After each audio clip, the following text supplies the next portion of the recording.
A fantastic person, for welcoming us to France for an extremely successful G7 summit. I would say one of the most successful. And this meeting could not have come at a better time. On Sunday, we reached an agreement with Iran that achieves everything we set out to accomplish, everything and much more. Ending the current conflict, reopening the Strait of Hormuz, and preventing Iran from ever obtaining a nuclear weapon. That's what it was all about. That was about 99%. Iran cannot have a nuclear weapon. They can't develop it, buy it. They can never have a nuclear weapon. At the same time, with this announcement, or close to it, as people started to think it was going to happen when Iran was making some very positive statements, the stock market has surged to record highs, picking up thousands of points over the last short period of time, thousands of points. And oil is dropping like it has never dropped before, at levels that went in numbers, down $7, down $8. They've never seen anything like that. But if we didn't do this deal, we could have dropped more bombs for another 3 weeks, 2 weeks, 4 weeks, 2 years. You would never have the Hormuz Strait open. You would never have success. Your market would have, instead of going up at levels that nobody's ever seen before, would go down at levels that nobody ever saw before, maybe except for 1929 or whatever. And you know, all the tough guys don't realize that this wasn't a 3-month deal. This was years in the making. You know why? Because I was the one that killed General Soleimani. And if I didn't kill General Soleimani, we probably wouldn't be talking right now about this deal, because he was a mad genius. They never were able to replace him. But a lot of people forget that. The tough guys, the tough guys that would drive the country right down the tubes. The past few days have provided a chance to discuss the details of this historic agreement with many of our closest friends, including the G7 nations and many presidents and prime ministers. Prime Minister Modi was here. We had a long talk. He's a great guy. They are thrilled that we made a deal. Every one of them. There's one nation that came to us and said, "Please, sir, keep dropping bombs on them. Please keep dropping bombs." The stupid people said that. But I'm thrilled to report, by the way, those last 2 days were brutal. $100 million worth of bombs. And, it is expensive too, by the way, aside from everything else. And they knew I was coming for a third night. We informed them we're coming for a third night. They didn't have their Navy, it's sunk. They didn't have their Air Force, it's gone, not one plane. They didn't have anti-aircraft equipment, so we got free rain. They didn't have their leaders. But they have a new group of leaders that I think is, I think they're smarter. I think they're very smart. I think they're far less radicalized. I think they're really good. I love the country. You talk about regime change, nobody will say that, but yes, look, one set of leaders is all gone. The second set of leaders is all gone.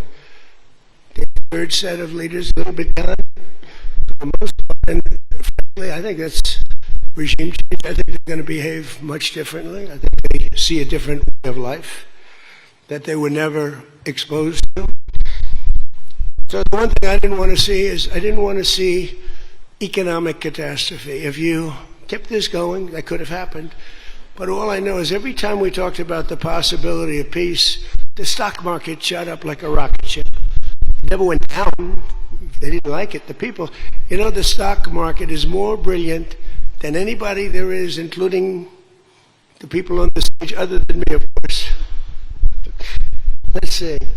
I don't know. What do you think, Scott? Is the stock market more brilliant than you? No, sir. That's a terrible statement. The stock market is quite brilliant. And every time we said something amazing, like we're going to settle, it would go up. And every time we said something negative, like, guess what? We're not going to be able to settle, it would go down very big, Peter. Very big. Tells you something. And you know, I've studied presidents, some good, some bad, some great. Not too many are great, and some really bad. We had one just recently. And the one president I did not want to be was the late, great Herbert Hoover. Didn't want that. Who knows what would have happened. But bad things happen. So the past 2 days have provided a chance to discuss the details of the deal with the closest friends and allies, heads of countries. They were all here, a lot of them. Far more than the 7, as you know, a lot of them. And they put out a statement. I think President Macron, who did a great job, by the way, did a really fantastic. Bridget, they did a great job. But they all put out statements saying they love this deal because they want to see it over. And they love the fact that the Hormuz, don't forget, if we would drop bombs, they went another month, another 2, 3 months, 3 weeks, could be another 3 months, could be whatever. What do you have left? Got maybe nothing. You don't have the Strait of Hormuz, because people that own $billion-dollar ships, these ships cost $1 billion. They don't like sailing ships or having to participate when you go up through the strait and the rockets flying over your head. They want to protect their $1 billion investment. They didn't have oil for maybe years. These are stupid people. Nobody was tougher than me. Nobody hit Soleimani. You know, when I hit Soleimani, people thought that was the biggest thing to happen in the Middle East for 50 years. That was a big event. He was the boss of Iran and respected, but he was a mad genius. He was a genius. The father of the roadside bomb. When you see young men, in some cases women, mostly men, walking around without legs, without the face that's been blown to smithereens, it's Soleimani, 95%, 96.2 they say or something, 95%.